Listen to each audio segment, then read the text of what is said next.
भारतीय ITI apprentice संघ के बैनर तले बीसीसीएल मुख्यालय कोयला भवन के समक्ष प्रशिक्षुओं का अनिश्चितकालीन धरना 14वें दिन भी जारी रहा। प्रशिक्षु छात्रों ने बताया कि आईटीआई से कोर्स करने के बाद अप्रेंटिस के तौर पर बीसीसीएल ने लगातार 1 वर्ष तक उनका शोषण किया। ट्रेनिंग के दौरान नियमों के विपरीत जाकर उनसे कई प्रकार के कार्य लिए गए। डीजीएमएस के नियमों को दरकिनार कर उन्हें खदानों में उतारा गया। डंपर, डोजर, भारी मशीनरी जैसे उपकरणों को संचालित कराया और जब 1 वर्ष पूरे हो गए तो उन्हें दूध से मक्खी की तरह निकाल कर फेंक दिया गया। ऐसे में उन लोगों के सामने कोई विकल्प नहीं बचा है।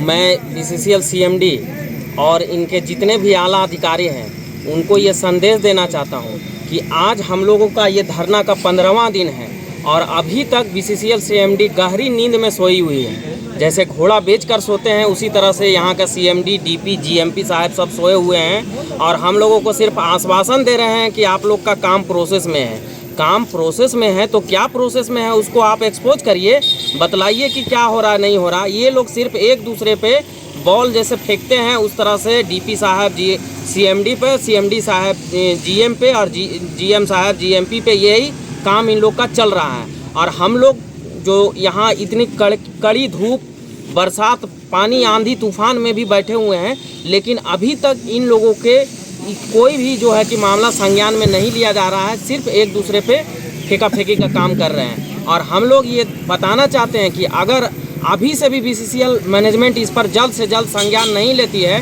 तो इस आंदोलन को हम लोग और उग्र करेंगे, भूख हड़ताल करेंगे, आत्मदाह करेंगे। यहाँ तक कि अगर कोयला रोकना हो तो कोयला भी रोकेंगे और इस पर जल्द से जल्द संज्ञान लिया जाए। ये जो लॉलीपॉप दिखाने का काम कर रहे हैं कि हम इनके पास मामला भेजे हैं, चेयरमैन के पास भेजे हैं, तो इनसे पहले चेयरमैन से हम लोग का बात हो चुका है, कागजी प्रक्रिया हो चुका है। वो बोलते हैं कि सीएमडी साहब हमको लिख के नहीं देते हैं कि हमारे पास रिक्वायरमेंट की कमी है। ये बोलते हैं कि हमारे पास सरप्लस है। तो सरप्लस कितना टेक्निकल सरप्लस है ये तो बताना चाहिए। मैंने जहाँ से ट्रेनिंग किया है वहाँ इनको ज़मीनी हकीकत ले जाके दिखाऊंगा कि वहाँ कितने वर्कर जो हैं कि टेक्निकल हैं, वहाँ पे कितने टेक्निकल वर्कर की कमी है।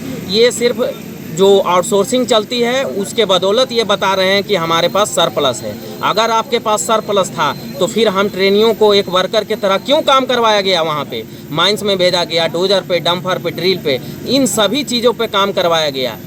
फिर भी हम लोगों ने कोल इंडिया में के प्रोडक्शन में अपना योगदान दिया और आज हम लोगों को अपने इस्तेमाल करने के बाद हम लोगों को रोड पे छोड़ दिया गया है। बोला जाता है कि युवा देश के भविष्य हैं। क्या यही है युवा देश के भविष्य है कि आज हमको रोजगार के लिए आपके दरवाजे के सामने धूप में रोड पे बैठना पड़ रहा है? बीसीसीएल मैनेजमेंट को अभी भी इस पर संज्ञान लेना चाहिए और शर्म करना चाहिए कि हम युवाओं को जो छला गया है जल्द से जल्द रोजगार दिया जाए, नहीं तो ये मामला और आगे जाएगा और आंदोलन को हम लोग उग्र करेंगे। क्या नाम हुआ आपका? जितेंद्र कुमार, आईटीआई प्रशिक्षु। एमपी साहब हम लोगों को लॉलीपॉप दिखा रहे हैं मीटिंग में बुला के। वो कह रहे हैं कि हम आपका मामला कोल इंडिया चेयरमैन को प्रस्तुत करेंगे, जबकि हमारा मामला कोल इंडिया चेयरमैन के पास 2 बार पहले से जा चुका है। ये सब हमारे धरना को ऊपर नहीं पहुंचा रहे हैं। इसका जिम्मेवार केवल बीसीसीएल प्रबंधन है, क्योंकि बीसीसीएल प्रबंधन के हाथों में इतना शक्ति है कि यहाँ पर ही बैठे तमाम अप्रेंटिस प्रशिक्षुओं को वो रोजगार दे सके, लेकिन ये अपना मनमानी कर रही है और आंदोलन को उग्र करने के लिए इनका दोषी हम लोग मानते हैं, क्योंकि 16 दिनों में अभी तक जो सीएमडी है बीसीसीएल का वो हम लोगों को मांगों को लेके वार्ता नहीं किया है।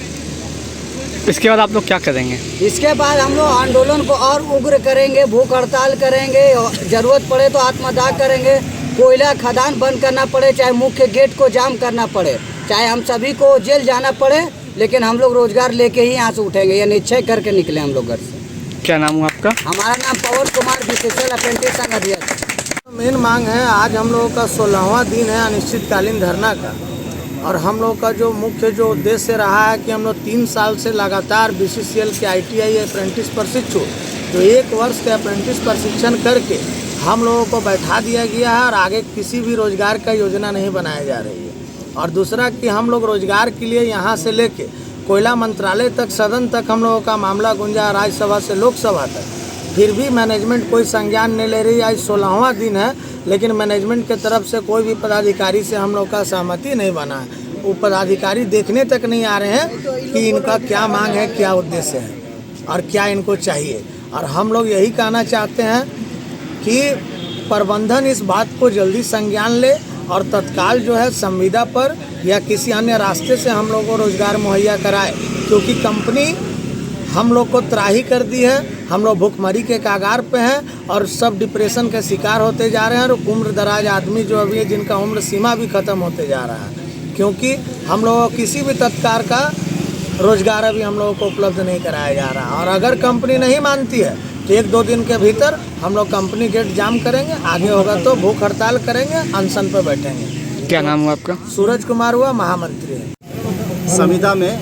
रखने का, लेकिन आज हमारा महाआंदोलन का 15वां दिन है। आज मैनेजमेंट हमको उग्र होने के लिए बाध्य कर दिया।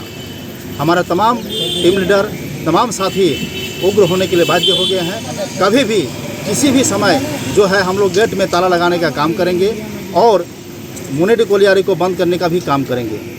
इतना दिन हम लोग संज्ञान में नहीं लिया था, लेकिन आज हमारे सारे बातों को, हमारे मांगों को मैनेजमेंट हल्के में ले रहा है, संज्ञान में नहीं ले रहा है। अब हमको मजबूर कर दिया जो है महाआंदोलन करने के लिए। इसी महाआंदोलन का भी हमारा यही उद्देश्य था, क्योंकि इसके पहले हमने हज़ारों बार इनको जो है संज्ञान में दिए, लेकिन हमारे बातों को हल्के में लिया। हम लोग हर जगह में जो है चिट्ठी पत्र वाला काम किए, लेकिन अब नहीं चलेगा और मैनेजमेंट की अब अन्याय को हम लोग बर्दाश्त नहीं करेंगे।